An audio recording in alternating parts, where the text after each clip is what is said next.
along with a clean area when giving birth, as well as natural maternal body warmth, as well as immediate breastfeeding, technologies that I think could cause greater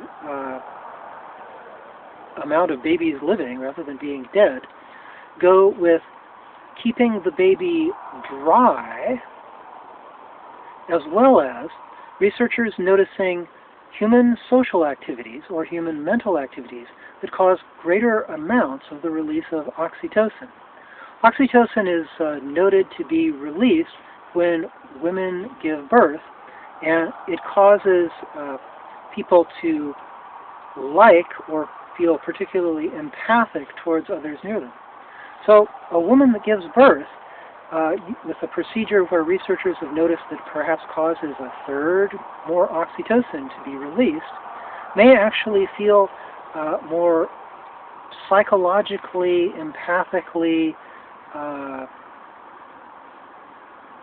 kind towards their new baby, which perhaps causes them to be more continually preferring of the baby's survival. So the area where there were about 1 billion people is an area where sometimes water falls out of the sky. It rains. So when babies are still babies, prior to them being able to walk, I think it's possible that advertising a social norm that babies keep dry is actually the kind of thing that could be linked to a teenier amount of babies getting things like the flu, which would then minimize infant mortality.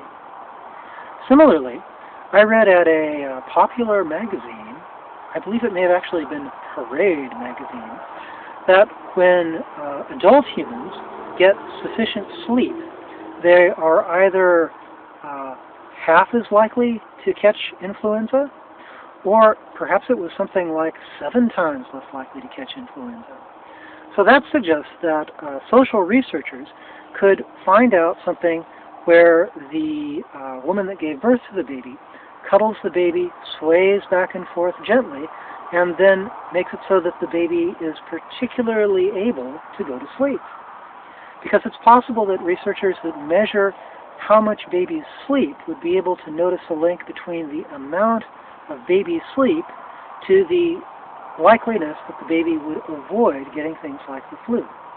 All of these things would be quantified so that the actual people advising the pregnant woman would be able to say, well, if you cuddle a baby and you sway back and forth, the baby falls asleep. When the baby falls asleep, it's more likely to live.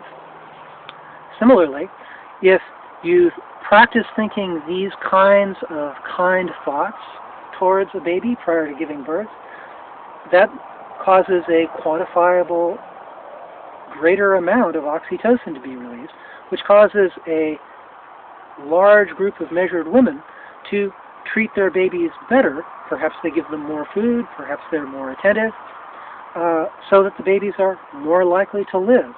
So practice at oxytocin-releasing behaviors, keeping babies dry prior to their learning how to walk, as well as measurably effective ways to soothe babies to sleep.